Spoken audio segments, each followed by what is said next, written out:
ফজিলত এবং সবকিছু শুনে এসেছি, কিন্তু রমজানের পরে আমাদের কি করণীয় বা কি করতে হবে এই সম্বন্ধে আমি কিছুক্ষণ আলোচনা করব, তারপরে আমার বক্তব্য শেষ করব।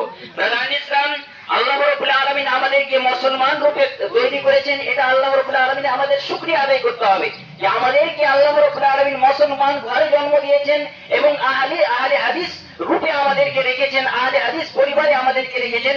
এটা আল্লাহ রাব্বুল আলামিনের কাছে বারবার আমরা যেন শুকরিয়া আদায় করি। ব্রাদার ইসলাম, আল্লাহ রাব্বুল আলামিন আমাদেরকে সৃষ্টি করেছেন তার ইবাদত করার জন্য, যেমন ভাবে আল্লাহ রাব্বুল আলামিন বলেছেন, ওয়া মা খালাকতুল জিন্না ওয়াল ইনসা ইল্লা লিয়াবুদুন, আমি মানুষ এবং জিন জাতিকে সৃষ্টি করেছি শুধুমাত্র আমার ইবাদতের জন্য। তো আল্লাহ রাব্বুল আলামিনের ইবাদতের জন্যই আমাদেরকে আল্লাহ রাব্বুল আলামিন এই পৃথিবীতে পাঠিয়েছেন। আর এই পৃথিবীকে আল্লাহ রাব্বুল আলামিন আমাদের চলাফেরা এবং বিভিন্ন উপযোগী আমাদের জন্য করে দিয়েছেন, যাতে আমাদের চলাফেরার মাধ্যমে কোন রকমের অসুবিধা না হয়। ব্রাদার ইসলাম, এবং আমাদেরকে আল্লাহ রাব্বুল আলামিন অনেক রকমের নিয়ামত দান করেছেন, তাই আমরা সবাই বলবো আলহামদুলিল্লাহ। ব্রাদার ইসলাম, তারপরে আমাদের ধর্মের গুরু নবী মুহাম্মদ সাল্লাল্লাহু আলাইহি ওয়াসাল্লাম, যিনার প্রতি শত সহস্র দরুদ ও সালাম অবতীর্ণ হোক, আল্লাহুম্মা সাল্লি আলাইহি আল্লাহুম্মা বারিক আলাইহি, যিনার মাধ্যমে আমরা এই ইসলামকে এবং ইসলামের সৌন্দর্যকে পেয়েছি।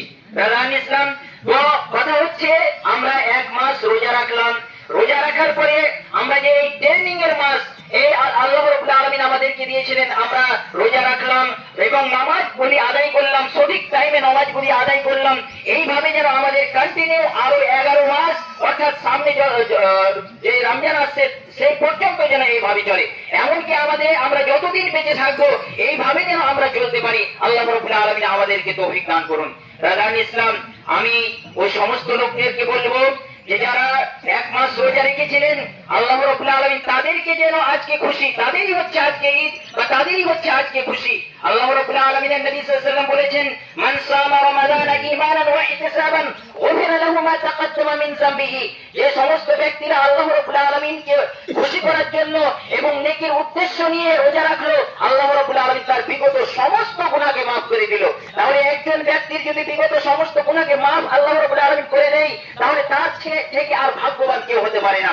আর যারা তারাবি কন্টিনিউ করেছিলেন তাদের সম্বন্ধে আল্লাহ রাব্বুল আলামিন বলেছেন, মান ক্বামা রমাদানা ঈমানান ওয়া ইহতিসাবান গুফিরা লাহু মা তাকাদ্দামা মিন যামবিহি, যে সমস্ত লোকেরা তারাবির নামাজ পড়লে আদায় করেছে, কিয়াম করে